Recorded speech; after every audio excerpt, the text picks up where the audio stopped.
You're listening to Jet Nation Radio, the official podcast of JetNation.com, the largest independent fan site in the NFL. Be sure to check out our forums and talk all things Jets with thousands of other diehard Jets fans. Now, to get you up to date on all the latest Jets news, notes, and quotes, here are your hosts, Glenn Naughton, Dylan Terriman, and Alex Varallo.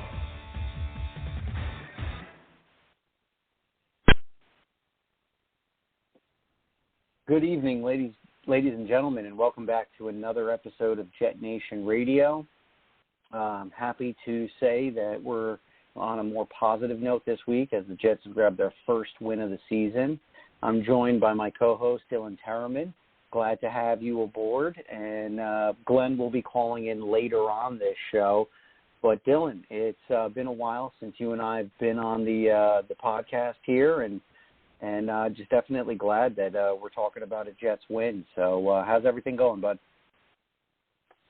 Yeah, great to be back. Finally, it's been months. It's been a hectic last half of summer for me, but we traversed through it all. And, hey, perfect timing. I come back, we get a win, an overtime win nonetheless, so we get free football, an extra fifth quarter, and it was a great game. You were there. The whole Jet Nation crew was there, so you guys had probably a time of your life. So glad to be back talking positive things, and let's keep this train rolling.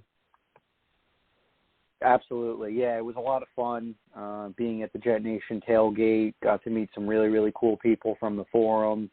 Just getting to see some people that, basically haven't seen since 2019 because last year was just, we skipped a year because of the pandemic. But, that football vibe, going to the stadium, doing the tailgate, eating way too much food and, consuming delicious cold beer with the friends and everything like that, definitely felt like a little bit of normalcy. So that was a really, really, really fun time and looking forward to the next Jet Nation tailgate.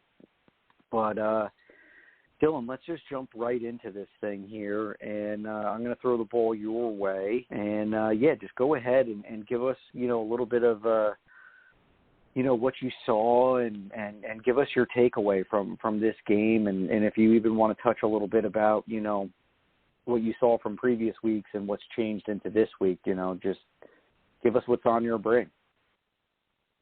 Yeah, I think when you look at the last month, collectively, each game came down to a few misses here and there. Obviously, last week against Denver was a collective failure, but when you look back against Carolina and New England specifically, they were in the ball game for most of the game. Just a couple key leaks in the boat here and there that ended up sinking us in the end. But I think you saw in this fourth game, it all came full circle. You saw the big splash plays from Zach Wilson.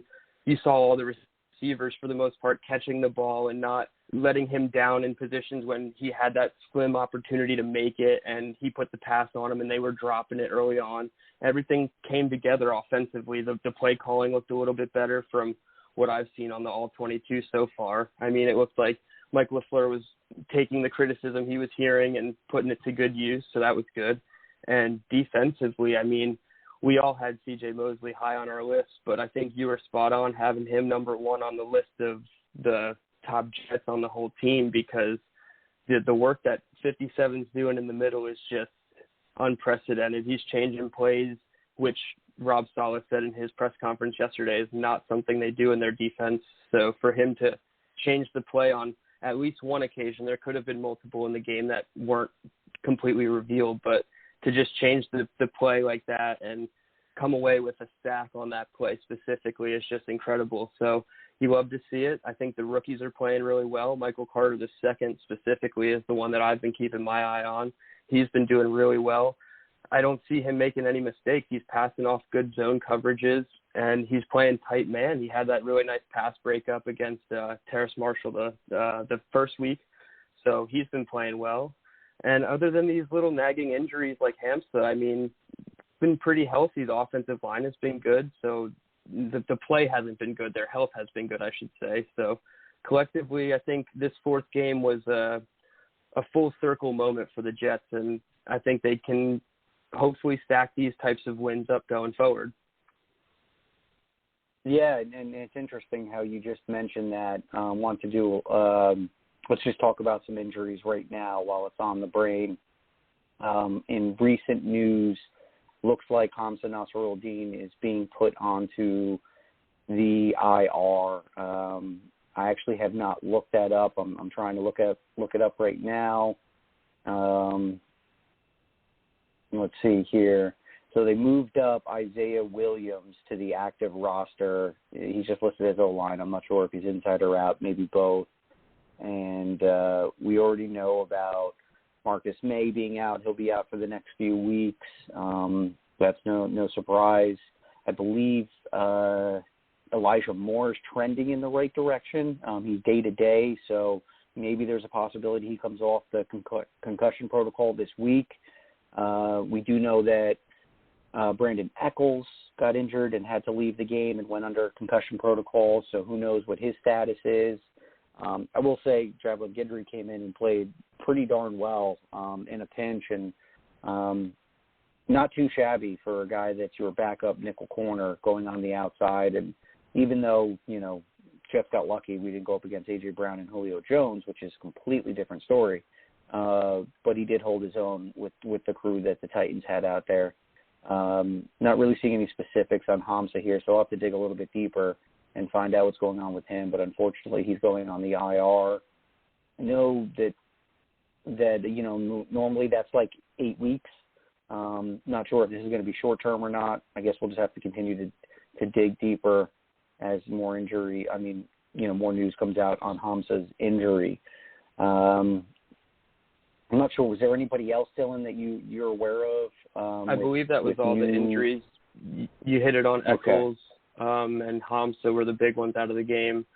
Jeff Smith is also in the concussion protocol. I think he's a little bit behind Elijah Moore. I think Elijah Moore is progressing slightly better than him, so maybe we'll see Moore back before Smith. But I believe other than that, they're pretty healthy going into the London game. And it also looks like they signed Austin Walter. I think that was one of the guys that they had as a training camp body, and he did have some splash plays in the preseason. So it looks like he's been brought into the practice squad as well. I don't know what to even speculate about that one there, just a body. But he did look pretty good at times during camp. But yeah, just to go back to the game against the Titans, it was interesting because as I was watching the recap last night, when you're sitting down at home, you can, if you have DVR, you can pause, you can rewind, you can do this, that. When you're at the game, if you leave your seat to go to the bathroom or get food or do this and that, you could miss a lot. And, there were certain plays that, I definitely missed being at the game. Great experience always being at the game, but sometimes you do miss things, little tidbits here and there. So as I was doing my rewatch last night, didn't realize it was not that really bit of an exciting game for, the first 2.5 quarters, and then kind of things, elevated in the mid to late third, and then the fourth quarter was pretty much the most exciting part going into the overtime as well. So it was nice to see that the Jets were actually executing on certain plays and making plays, and receivers were catching the football rather than leaving Zach Wilson high and dry. Pass protection, I do feel, was marginally better from previous weeks. Zach was still running for his life in certain plays, and, kind of some odd things too. I think there was a couple botched snaps out of the shotgun too that, ended up working out to our favor. But, had they gone the other way, I'm sure we'd be talking about, how Connor McGovern needs to get his act together. So, definitely very exciting ending to the game. And, certain plays, I just kept telling my friends, please pinch me. Where's the flag?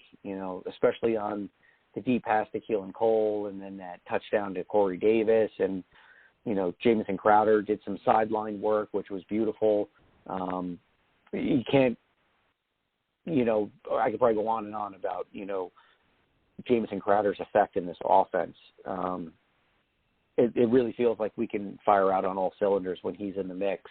And he's clearly been one of those pieces of the puzzle that we've been missing from the past 3 weeks. So hopefully Jamison continues to be healthy and contribute. And yeah, I can't even remember the last overtime win that the Jets had, and for them to pull that out was great. Maybe this was one of those scenarios where Tennessee lost the game more so than we won the game, being that they missed the field goal and they were within reach to tie that and bring it to double overtime. But at the end of the day, a win's a win. I'm glad the Jets finally got one in the books. First win for Robert Saleh as a head coach. First win for a majority of the rookies on the field. And of course, the man, Zach Wilson. So really, really excited about that. What do you want to talk about first, Dylan? Let's just do each side of the ball here. Do you want to do offense or defense first? Ooh, let's start offense. And I think you mentioned it right away. You kind of triggered my brain with the return of Jamison Crowder. I think his presence alone made a huge difference in this offense. He's already played in this system in Washington. So for him to come back in and actually make a difference in the ball game, I want to look up his stat line real quick, but this is the three wide receivers that Joe Douglas envisioned when you go back to the pre-draft process. He had Corey Davis, newly signed, Keelan Cole, who was newly signed, and Jamison Crowder. And that was supposed to be the starting three. So it was really good to see all three of them on the field and producing. All three of them. So Jamison had 61 yards, Keelan Cole had 92, and Corey Davis had 111. So for that to be your three wide receiver group, I say good job, Joe Douglas. We can give him all the gripe for the O-line and the tight end situation, but when you fully see the wide receiver position blossom like this, I think this is what is really special about this offense. So I think that right there was probably my number one takeaway from the offense, other than obviously the Zach Wilson off script, high risk, high reward, which in the draft process was probably the thing that either you really loved about him or you might not have been too favorable about him, So this is the high reward side of it. And I think you saw the high risk the first few games, and sure, he had that pass to Corey Davis, which was probably not the smartest pass anyway, whether he slipped or not on the route. But I think Zach Wilson's completely learning from each scenario and each game. You're not really seeing him make the same mistakes twice. His only real downfall is his footwork through the first three games. I haven't gone back and completely zeroed in on it this fourth game, but I think when he had the time in the pocket this last game, he made them pay. And then when he got outside the pocket, he also made them pay. So this is the type of quarterbacking that goes along with the LaFleur-Shanahan offense, where you can be lethal inside and out. So those are my main 2 points. I think I don't know if you agree or disagree or have something different, but I think those are definitely my main two. Yeah. When I was looking at, the body of work, obviously this was the least amount of turnovers that Wilson has had in his first 4 games. He has turned the ball over in every game thus far. He's on pace for 30-plus turnovers this year. So hopefully he gets a hold of that and we get a couple games without any turnovers. I'd like to see that. That would show progression. But he was, when he was given time, he made plays. He was able to create when things broke down. These were things that we haven't seen over the last few weeks. So kudos to him finding a way to keep the play alive and keep the sticks moving. Now, there's something that you brought up that has been stuck in my mind for the last few weeks and something that I took notice of when I was going through Zach Wilson's college film. And, there's certain plays to where, he's got that gunslinger mentality. So there's a confidence, maybe an overconfidence with the arm. And he is a risk taker. Like you said, some plays, you're holding your breath, your hands on your chest. And it's either a 50-50 chance of it's not going to go away or it ends up being a great play. Obviously, this was in favor of Wilson and for the Jets this past week. So what I would really like to see Zach do moving forward is clean up those little mechanical mistakes because clearly he has the arm talent to, make every throw.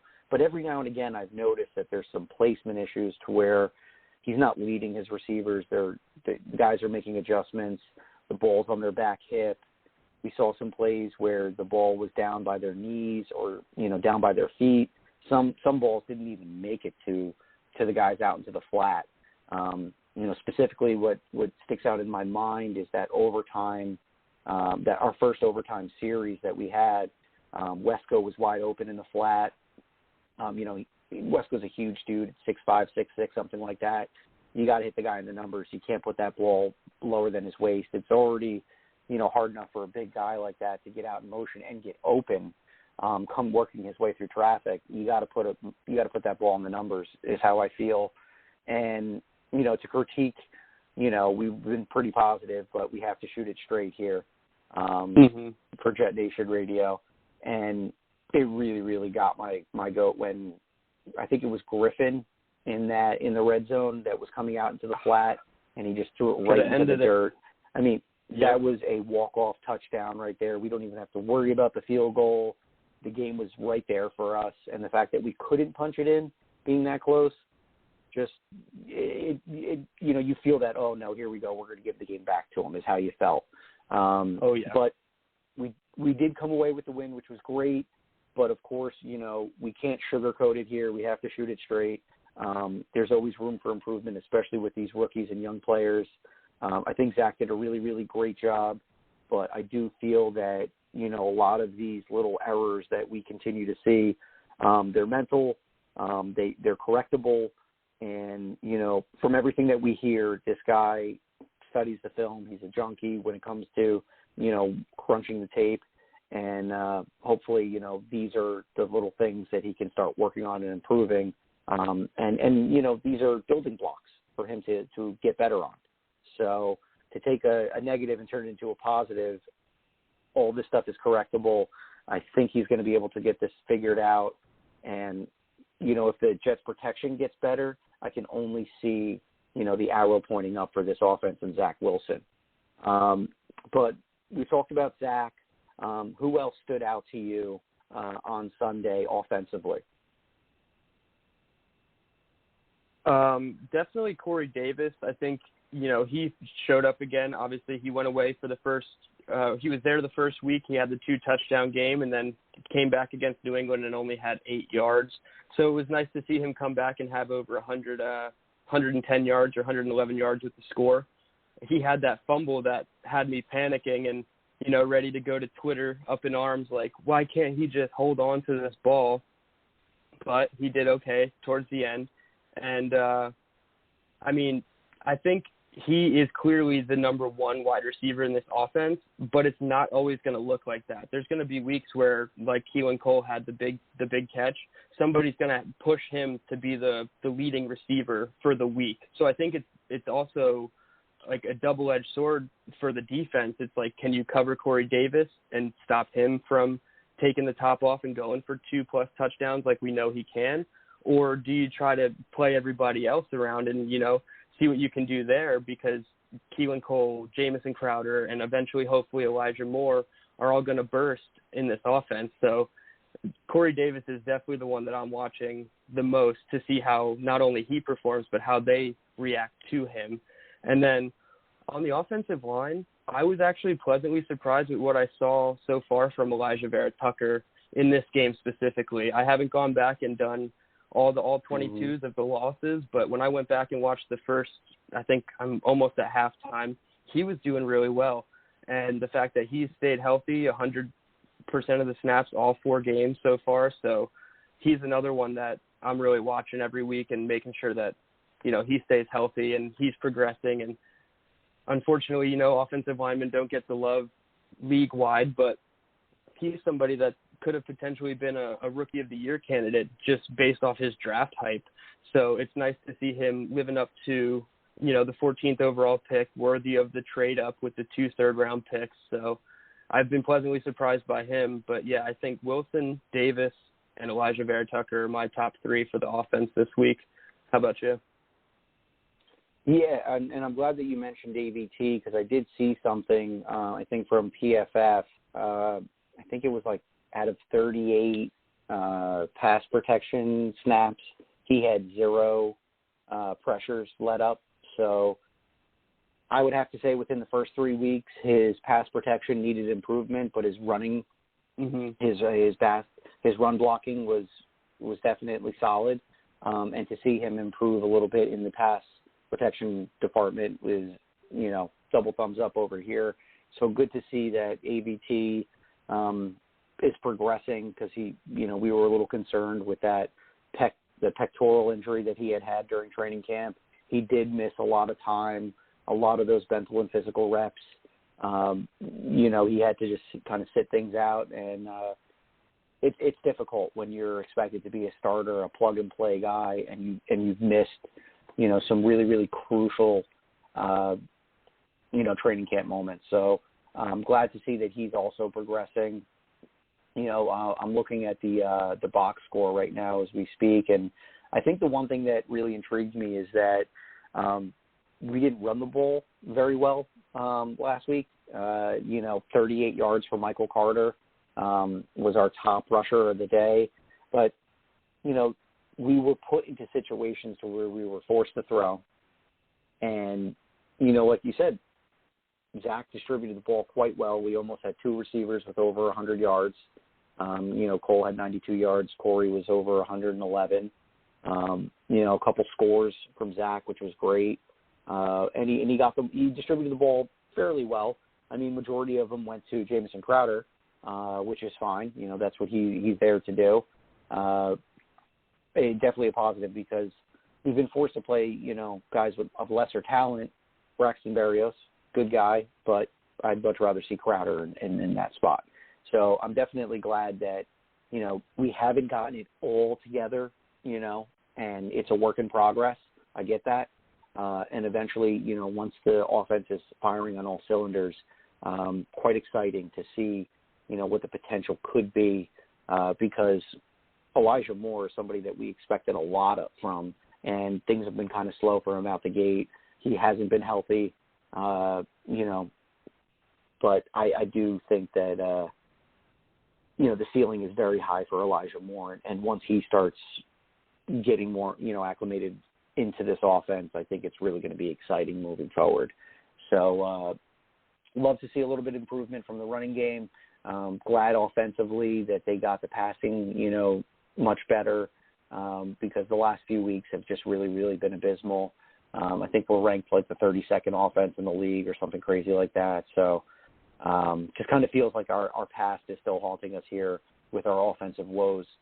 So, got to stack on what we did this week and build on it for next week and continue to improve in all categories. So let's see here. Just want to check the board here. Glenn has not called in yet. We're expecting him to call in soon. But yeah, let's talk a little bit about this defense, because there's a lot of guys on my mind that I'm pretty excited about, and a lot of really, really good good plays and production defensively this past week. So kick us off and let us know who stood out to you in your mind on the defense. Yeah, we already talked a little bit about C.J. Mosley. I mean, he's just doing everything in this defense. 13 total tackles, a sack, tackle for loss, quarterback hit, played 100% of the snaps, which in this game specifically was 100 total snaps. So kudos to him for playing 100 snaps. And, the other guy who played 100 snaps in this game, every single one, Bryce Hall, he has been lighting up everywhere. Every wide receiver he's gone against has not had a productive day in the grand scheme of things. There's been, minor plays here and there that he's let up, but that's really not on him. He's not getting beat. It's just the coverages are having him drop too far back in zone where they can just throw the underneath. He's really not getting beat by any of these wide receivers, and it's great to see. He had a half a sack and 3 passes defense just this past week. That's more than you can ask for from your cornerback. And coming into the season, I thought I was like pretty low on Bryce Hall overall. I said, he's an average cornerback too, but you're definitely going to want to upgrade potentially both spots when it was him and Bless Austin on paper. And now I think he's proved me completely wrong. He's a surefire cornerback too. And by the end of this year, if he keeps going this way, he could be a cornerback one for this team moving forward. So I love everything I've seen out of him. I think you could highlight every single player on the defensive line. So, I mean, Quinnen just had his day, this past week with 2.5 sacks. And then his brother, Quincy Williams, who, he got off to a little bit of a rocky start when he first came to the team, but that's as expected. But the scheme that he played in Jacksonville wasn't terribly, different than what he's playing now. So it took him a couple weeks to get his feet underneath him. And the last 2 weeks, he's had 18 tackles, 4 tackles for loss. He just had a sack this past week, a forced fumble, and he's playing 95% of the snaps in the last 3 weeks. So to come in and just hit the ground running like that, I mean, my hat's off to him. He's definitely been a bright spot at a position that I think all Jets fans were pretty skeptical about after, C.J. Mosley on the depth chart. It was just a bunch of rookies and unknowns. So to have him come in has just been great. So I think those are my 3 biggest. But then I was also surprised and impressed with how the safeties played. I think it was Sherrod Niesman, Ashton Davis, Gerard Wilson, and Adrian Colbert, all 4 of them. They played very well. They didn't get burnt over the top. I know they didn't have their 2-star receivers, whatever. They still didn't get beat over the top. They played solid. They were coming down into the box and making plays as well. So I think losing Marcus May was a big blow last week, but these safeties definitely stepped up, and you can tell that Jeff Ulbrich and Robert Saleh have got this defense that we steered in the right direction out the gates. So, yeah, I definitely like the fact too that Ashton Davis was kind of forced to come into the game because Colbert has come in a pinch and he's done a decent job, and definitely room for improvement there. But you could see that there was a big difference when Niesman and Davis were kind of the combo back there compared to Wilson and Colbert. So hopefully that's the pairing moving forward until Marcus May gets healthy and comes back. But to talk about to stay on the defensive back field here, I saw off of PFF that out of the top 20 cornerbacks in the NFL, right now Bryce Hall is ranked 16th, and then they have Michael Carter ranked 19th. So for a couple guys that came out of the 5th round, Hall 2 years ago, Carter this year, this previous draft, that's pretty solid to have that kind of production coming from that late in the draft. If the Jets were ever everything figured out on this roster and make a run for the Lombardi Trophy, you could clearly say that these gems that came from the 5th round have a lot to do with why, they would be successful. So definitely excited that these young guys are performing so well. I also read earlier today that he was targeted, Bryce Hall was targeted like 9 times in the game and only let up 2 receptions, which is really, really impressive.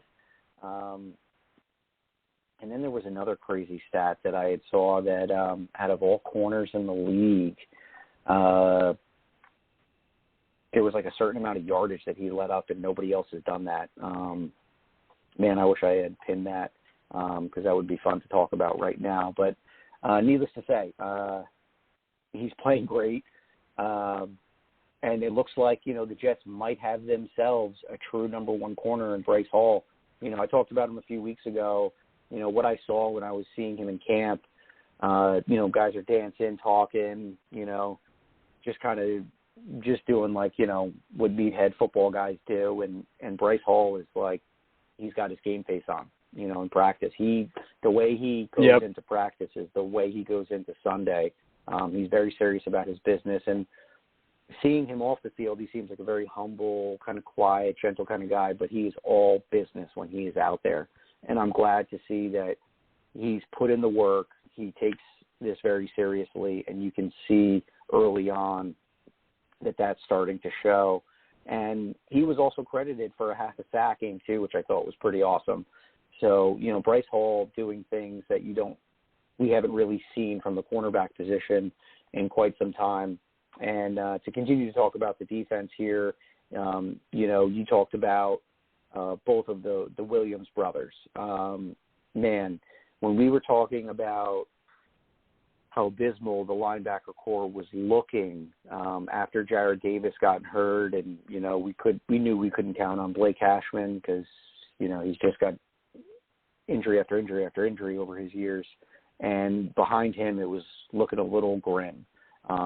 Glad that the Ravens decided to part ways from him and we were able to pick him up, not only creating that brotherly love on the team, but the fact that this guy just has a nose for the football. Not too sure about how his coverage ability is, but I'm not really concerned about that with the dynamic of our defense.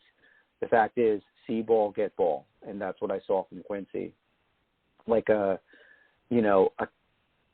just shot out of a cannon on certain plays, and there are not many people in this league that can upend and put Derrick Henry on their keister, and he did that a couple times on Sunday. There was a couple pops that you could tell that his sack that he had on Ryan Tannehill early in that game, that carried over throughout the course of the game. Jets ended up with 7 total sacks on Sunday, and the biggest and probably the most important one was that Quincy Williams one, because you could hear that hit all the way at the last row of the stadium upstairs. He was just thumping people left and right, and his brother Quinnen, he's been playing phenomenal. He had 2 sacks on Sunday.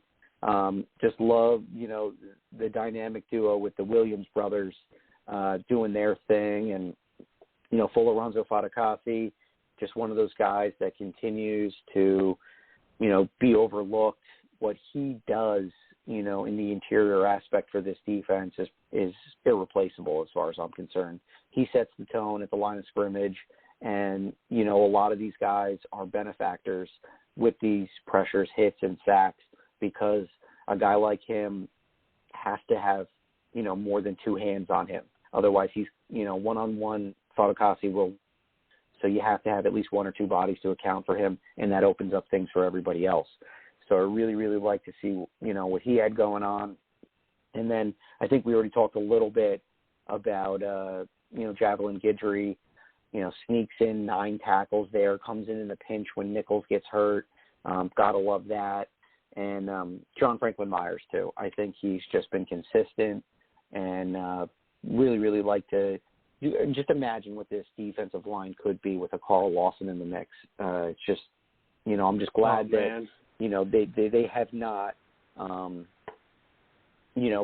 lost out on that. Oh, looking at the board here, I think Glenn is on the line here, so let's see who this is. Glenn, is that you? Yes, it is. How we doing, guys? Nice. All right, Glenn. What's we were up? just going over, Dylan and I. We're on the defensive side. We did a little bit of the offense first and kind of named some players that kind of stood out to us from Sunday, and we were just kind of recapping some of the defensive players. Guys who stood out to us. So ball's in your court. The floor is yours. Break it down, Glenn. What did you see from last Sunday? Yeah, listen, like I said on the post-game, the YouTube wrap-up, that I feel like because quarterback it's the sexy position and it's a young kid, you want him to do well. The Zach Wilson thing grabs the headlines. But in all reality, the defense was the story of this game. The D-line was absolutely phenomenal. I actually said I had 8 sacks. It was 7, of course. I think I looked at Quincy and Quinnen, and looked at Quinnen both times when I was looking at the numbers. But either way, 7 sacks, 8 sacks. They hit Ryan Tannehill. I think it was 11 times, 19 pressures total. And this is just this D-line. What I like about it, there's a lot of different ways to win in this league. You can win ugly. You can win in where you dominate. You can win where it's back and forth game. But I love it when you win in a way where you can say things are coming together the way they were planned to come together. You know what I mean? Like how many times did we say this offseason that if this D-line played to their full potential, they can play with anybody? And that's the way they played the other day. And, yeah, of course, it wasn't a perfect game. Wilson could have made some better throws and closed it out. But, again, it's game 4. Like, he's still a baby. He's still a baby out of a smallish program. So you just want to see him. And look at the plays he made. That to me, the thing that made Wilson's performance so impressive or important was that we saw so many of the things that we saw on film at BYU where we thought, does this carry over? Will he be able to do this as a pro? We saw some tight window throws. We saw deep ball accuracy. We saw the ability to throw the ball on the move. We saw the ability to escape pressure. All of these things that he did consistently in college that you say, okay, but will it translate for him?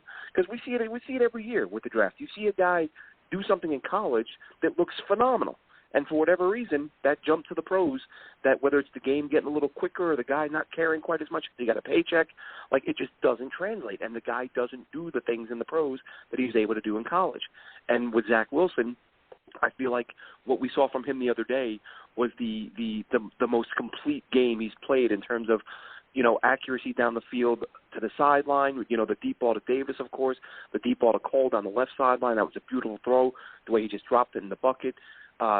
Some throws in tight coverage. It was a complete game for him. Again, not perfect, far from a perfect game, but he did a lot of the things that we hadn't seen yet, and he looked good doing it. And again, the D line, you're talking about Quincy Williams. He was phenomenal.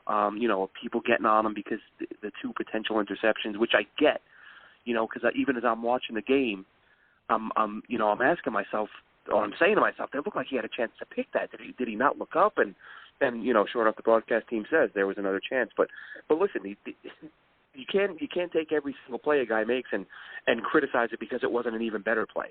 If you're going to do that, you can just criticize every single play that's not a touchdown, or a sack or whatever.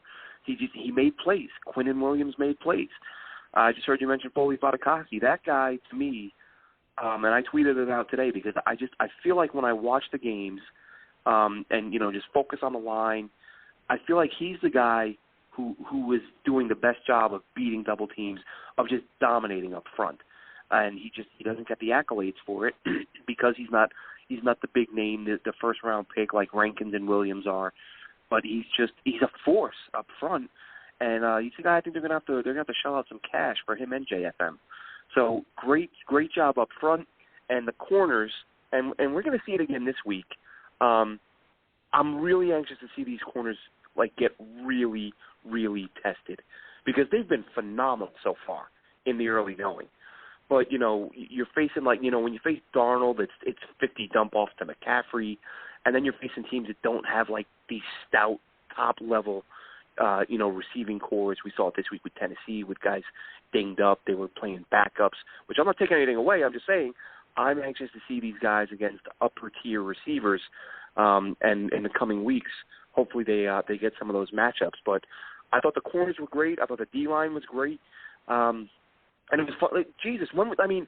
Not only, of course, they won a couple of games last year that we could talk about, but those were wins that they largely meant they were wins we didn't even want. When was the last time the team won a game that you wanted them to win? Yep. Jesus, it's kind of crazy when you think about it that way. This is the first time they won a game I wanted them to win in probably 2 years. Because it's like tank, and they stink anyway, and they start every damn season 0-5, so it doesn't matter. By the time they get a win, the playoffs are out of reach. So it was fun to watch, and and listen, we got to give credit to this O-line. George Fant, it's a weird thing. I don't know if you guys remember me saying it a while back when he was going to kick to left tackle, because I do think it's a rare thing. You don't see it often, but he strikes me as a guy who is better suited at left tackle than right tackle. And really, this O-line was much improved this week. I'm sure you saw AVT, no pressures, no hits, however many pass block reps. So everyone looked better. Van Roten didn't look great. I think he got the lowest grade again. He got beat a few times. But listen, all in all, the O-line held up. And this is, the O-line is like the one unit, at least I believe, that needs that. They need that first month of the season to build cohesion and get comfortable playing alongside each other. And we saw that this week. They were a much better team. So what do you know? Zach Wilson looks better when he has more time. And even when he didn't have time, he made some big throws. So I'm excited. Question for you guys, because I've been so busy today. I literally just a few minutes ago saw the status of Hamza Nasruddin. Has the team released anything on his injury? I don't believe so. Yeah, we were talking about that earlier. Specific. Yeah, I looked up Ethan Greenberg's article. It said that he was moved there. It didn't go into specifics on what he's been dealing with. And that's interesting because I was looking at the film and I was like, man, it's interesting how Sherwood and Hamza were kind of the guys early on, and they were just kind of saying, all right, these are going to be our guys for the future. Might as well just get them right in there. And you could see how they've kind of been phased out, and clearly Hamza's dealing with injury concerns. So don't know what the timetable is with him. Unfortunate, but, glad that Quincy Williams has been able to step up in that linebacker position because we needed somebody to emerge from this group. And, clearly we were not getting that with Sherwood and Hamza. Yeah, Sherwood, as I've said, he was my least favorite pick. Didn't love it. I really liked the Nasruddin pick, but neither one of them has really had an impact. But you just kind of hope that as the games went on, as they got the reps, that they would improve. But with Nasruddin now out for at least a few weeks, it looks like the numbers are really just staggering when you look at Mosley and Quincy. They combined for 24, 25 tackles. But this is what happens when you're this good up front. I mean, that D line is going to eat up all your blockers. You don't have anyone. You're going to have to double one or two guys. Go ahead and try not doubling too many. If you don't double Quinnen Williams or you don't double Sheldon Rankins, you're going to regret it. Someone's got to get double teamed, and you might have to double team two guys. So these linebackers are going to have plenty of room to run around, and they've had that so far. And it's fun. It's one of those things where, even though that they started 0-3 and it was frustrating, I saw both sides of it. Like, I fully understand rookie quarterback, rookie coach, rookie coordinator, 6, 7, 8, however many rookie starters. It's going to take time. So I understand that. But that doesn't mean, as a Jets fan, I'm not fed up with the damn losing and I just want some wins. So you kind of, as I've said before, I think like the excuses are legitimate, but I still don't want to hear them because I'm just fed up. And you want to see the team kind of turn a corner. And it felt like even though they were losing, they were doing enough good things that you kind of felt like, as I said to someone before the game, who, a friend of mine out here in the UK, and I was telling them that I'm going to be going to the game next week, and they don't really follow it, but they'll have the odd conversation with me about it. And I said, look, this team is 0-3 right now, but they're a couple, like, let's have a game where the receivers don't drop 5 passes and see what happens. Like, they're doing enough good things that if they eliminate 1 or 2 areas of where they've struggled, then this team is they're going to start winning. And now, they did it this week. Now, do they do it consistently? We have to wait and see. But what a bounce-back game for Corey Davis after that early, he has to drop, and then he has to slip that leads to the interception. And really, he starts getting dogged, and rightfully so. You can't make the money he's making and still have all those mistakes. But he bounced back, had a strong game. Keelan Cole, nice job by him. Denzel Mims apparently played 10 snaps. I don't know if I believe that. But but listen, getting Crowder back was huge. And so what do you guys think? This is the other question I wanted to ask the two of you. At the time, I said I didn't like the way they handled the Crowder thing. I think we're seeing how important this guy is to this team, but they just continue to disrespect him. I shouldn't say continue when they did. It was a huge thing they did to him this offseason, forcing a pay cut, likely will be traded or let go. Granted, it's only one game, but he brought some stability to that receiving core. Do you think it's a mistake for them to I think we all believe they're going to move on from him either before the deadline or definitely this offseason. Do you think it's a mistake, or do you think they should have just kind of let him earn his money and get him out on the field and get him involved in this offense? Why don't you go first, Dylan? Sure. I think even though, yes, has only been one game, I think it would be a mistake to cut ties with him, trade him, or, let him go out of the building in any term. But I think it's a mistake, first and foremost. You saw it, 7 for 61, and he had the touchdown. He looked like he looked like he was creating the most separation. I have to go back and, see it on the All-22, but it looked like every time he caught the ball, there was not a defender near him, whereas, Corey Davis, he had, the big plays, but he was blanketed and, he had to shake the defender off of him. So, yes, right now I'd say it's definitely a mistake. And that could also change between now and the next 4 weeks, though, because Elijah Moore can come back from the concussion protocol and, show what we all think he can be capable of. But even if he does show that, why does that mean you have to get rid of Jamison Crowder? So for me, I said it when they took the pay cut. He's probably not going to leave, and they probably have a plan for him. But how big is the plan if they plan on, paying half? So it's a weird situation, but absolutely not right now because he looks like the surest wide receiver on the team. Yeah, I had mentioned earlier that clearly there was a piece of the puzzle missing in this offense, being that, we're probably ranked 32nd or 31st. I got to check the numbers out again, but I know that we were bottom of the barrel, and to just see the small effect that Jamison was able to bring to the table, the sideline catches, keeping the chains moving. I think he had the most receptions of all the receivers. He found the end zone in a very, very critical point in the game. So, either the Jets are going to showcase him for a probable trade down the line, which I couldn't put it past Joe Douglas to do that because we do not have any long-term commitment to Jamison. And clearly Joe Douglas is willing and able to get as much draft commodity as he can for the future. So I wouldn't rule that out quite yet. But at the moment, with the given situation, not really having a lot of, production from the tight end position. The running backs are pretty moderate at this point, and that's, me being favorable. So I think you got to keep who you have and who's producing at the moment to help Zach Wilson, improve and develop and get better because, if Jamison's going to be sure hands for the guy, and we've had several drops over the past few weeks, I think the last thing you want to do right now is get rid of somebody like that.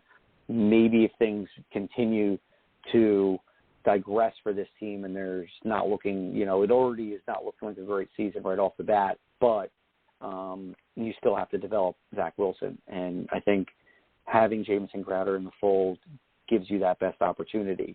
But I do understand, later on down the road before that trade deadline hits, if a deal goes down, I wouldn't be shocked. But I think at the moment, you got to hold on to what you got until things start improving health-wise and more chemistry is built within this team. Take a look at the clock here. I think we're about at the 12-minute mark. Glenn, do you have any other things you want to talk about from the Titans game before we go into a little preview of the Atlanta game? Because I know you will be in attendance. But, yeah, anything else you want to cover with the game before we move on to Atlanta? Yeah, no, nothing else really on the Titans. Just like I said, good win. Good, good to see Wilson do a lot of the things that we were hoping he'd be doing. The Atlanta game coming up. Matt Ryan's playing. He's playing decent football, but the Falcons are 1-3. Their defense is just getting gashed. They gave up 30 plus in a couple of different games now. In just 4 games, they went up 30 plus twice. Once to Tom Brady and the Bucks, and then once to the Washington football team. So it's not as if they're only giving up tons of points to big time teams. So you hope that the Jets can build on what they did last week. To me, guys, in a perfect world, it's getting increasingly frustrating. I understand Mike LaFleur's got his offense that he wants to run, how he's going to run it. But the more I see these tight ends on the field, I just can't help but think, and especially with Elijah Moore coming back, how nice would it be to see some 4 and 5 wide receiver sets with the depth they've put together on this receiving core, because I don't know that there's a team in the NFL, and I don't mean that to be hyperbolic. I don't know if there's a team in the NFL that has 5 defenders who can match up. If you went with Davis, Moore, Crowder, Cole, Mims, I don't think there's a team that can defend that. Now, I could go 5 wide all day because teams will just come after you. But, mix it in a little bit. We just haven't seen it. We don't even see a lot of 4 wide. So that's unfortunate. But I think this Atlanta game is a chance for Zach Wilson to put up some big numbers again. Well, not he didn't put up huge numbers last week, but they're playing a defense that's giving up a ton of points. Elijah Moore should be back. Get him on the field with Crowder. I would imagine Moore on the boundary a little bit, Crowder in the slot, or maybe LaFleur does go 4 wide. That'd be nice. But yeah, I lied to myself and told myself I wasn't going to go to this game. But even before the win, the win on Sunday, I decided I was going to go. I'll be second row at about the 30-yard line, and hotels booked and games booked, and the train to London is booked. Normally I drive it, but I'm like, you know what? I'm gonna read. I'm gonna relax and not have to worry about the London traffic this time down. So I'm looking forward to it. Hopefully, I know some of our listeners are going to be there. I've already gotten in touch with a couple of them who are going to be in the area, and I plan on joining a couple folks for some adult beverages on the Saturday before the game. On the Saturday before the game, and maybe Sunday. I haven't decided what time I'm going to head to the stadium. But I'll tell you, I don't know. Have you guys looked at this stadium, by the way? No, I haven't. Only from previous games. Not yourself really a favor. Feel that experience. Look at some of these stadium tours. Look at some of these stadium tours on YouTube. This might be the most amazing stadium in all of sports. I mean, It's the first stadium in the world that has its own brewery on site. They brew their own booze in the stadium. The bar that because the previous venue, the bar was minuscule. I'd been to that place. The new one, it runs the length of the field. So it's the longest continuous bar in all of Europe. And it's all state of the art, all across the board, and I'm looking forward to going. Not just for the game, but just to take in this venue that the Tottenham Hotspur's ownership designed with keeping in mind that NFL games would be played on the field, and I believe one field slides out under the other, so when the American football comes over, they're not tearing up their soccer field. It's actually two different surfaces that they play on, so. Looks incredible. Do yourself a favor. Go on YouTube, put on, White Hart Lane, Tottenham Hotspur Stadium tour, and the place will blow your mind. I can't wait to check it out. But I do have to run, fellas. Glad I was able to call in, and hopefully full show next week. And, I'll be able to join you for the full show next week, and hopefully talking about another win. Awesome. That's great. Glenn, have fun at the time, game. dude, and take pictures, and just enjoy yourself, man, regardless of the outcome, man. That's quite an experience you just brought up, and I hope one day I can do it in person as well, because I've always, been intrigued about traveling to games and things like that. So have a great time, all right, Glenn? All right, you guys enjoy it from the tube, and Dylan, great to have you back, buddy. Like I said, looking forward to a full show next week. Thank you. All right, Glenn. Thanks so much. Take care, guys. Bye-bye. Take care. All right, Dylan. So we got about just under 7 minutes left in the show. So why don't you go ahead and, give your takes on what you think is going to happen between the Jets and Atlanta. I just shared some notes I took from earlier today, and actually was kind of just looking at some things right here, and I'll kind of give the fans just a couple ranking things that I saw. But, break it down. What do you think with this weekend's matchup? I think it's a favorable matchup for the Jets when you look at it on paper. I mean, offensively, the Falcons have Calvin Ridley, who would probably be the best receiver this cornerback group is going to face to date. So that's going to be a bit of a problem. They also have Kyle Pitts, the rookie from Florida. So, the linebackers are going to be stressed and the safeties are going to be stressed trying to keep him in check. But other than that, I mean, their running game hasn't gotten going much at all. Matt Ryan isn't the Matt Ryan of years past where he's throwing 300 yards per game. I think he's slightly under that. So I think it's definitely a favorable matchup for the Jets defense. And then like Glenn said, when the Jets offense is on the field, I think this could potentially be their biggest output of yards collectively. I hope they get the run game going and get over 100 rushing yards as a team. That would be great. And I think Zach Wilson has the potential to light up this defense through the air. Their cornerbacks are, not too great. A.J. Terrell is the young corner, and I believe they have some other young pieces around him. But I definitely think this is one that the Jets could, fly across the pond and potentially steal. I don't think they're going to be favorites by any stretch in the sports books, but I definitely think this is a game where you could blink and the Jets are 2-3 going into the bye week. With some favorable matchups on the schedule, well, on paper, of course. And so you're telling me we have a chance, huh, Dylan? All right. Yep. I do feel that the Jets do have a chance as well. And, like Glenn had said, both 1-3. The Jets are ranked 28th. Atlanta is 21st, but still with the same record. As far as rushing offense, both are pretty comparable. Jets are 29th, Atlanta's 25th, so they clearly have not been able to get their running game going as well. As far as passing offense, Jets are 27th, Atlanta again in that 21st spot. Defensively, the Jets are 12th against yards allowed against the pass, whereas Atlanta's 21st. So pretty consistent for Atlanta in that 21st ranking. So at the moment, on paper, it looks like the Jets have a better passing defense than Atlanta. And against the run, the Jets are 22nd, Atlanta's 18th, and both of these teams have 0 interceptions. So I think that this is a little bit more even than we're anticipating. Clearly, Matt Ryan's way more experienced than Zach Wilson, but I've seen the way Matt Ryan plays when the pressure meter has been put against him, and I think that that's the recipe that we're going to need.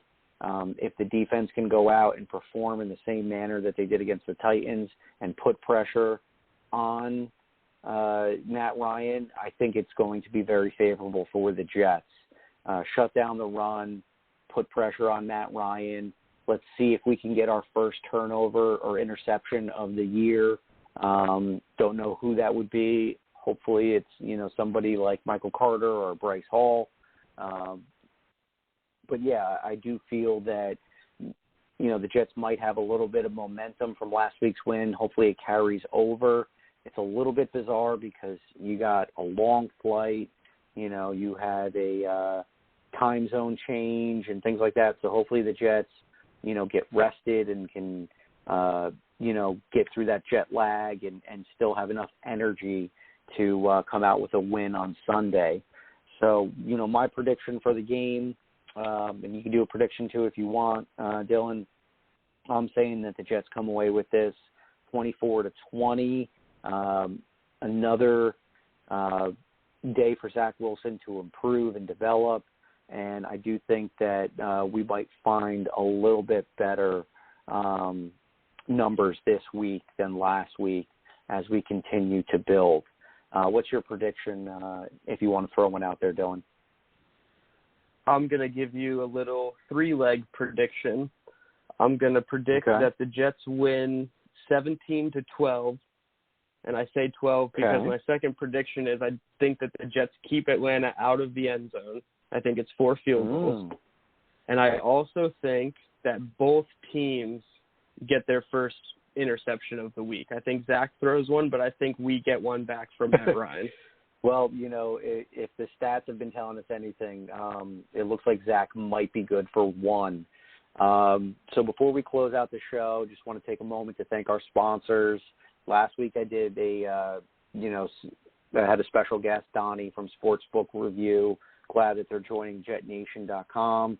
Go to SportsbookReview.com to get expert advice and increase your experience when you go out there and you make your picks with confidence. So SportsbookReview.com. Go get your games in order and get your picks right with the experts helping you out. And lastly, big shout out to MilesSocial.com. Improve your social media presence with Miles Social. Go to MilesSocial.com to see what they can do to bring your company to the next level. Dylan, have to say, this hour went super fast. It was a lot of fun. Glad to be talking ball with you. Glad Glenn could come in and join us. And for everybody, don't forget, JetNation.com. You got to go to the forum, sign up, #1 fan forum in the NFL. And, can't wait till Sunday. You got any big plans set up? it's a little bit odd, we got a 9:30 a.m. game, so I don't know. What's your routine?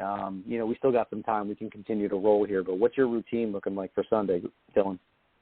Well, I put out the inactive list article for Jet Nation every Sunday, so that comes out 90 minutes prior. So I'll have to make sure that I'm up and ready to go by 8 a.m. to put that out. But I'm thinking I'm just gonna probably stay at a friend's house so I can wake right up and be right in game mode. And it starts at 9:30, so maybe the fridge will open at 9:35, depending on how the game's going.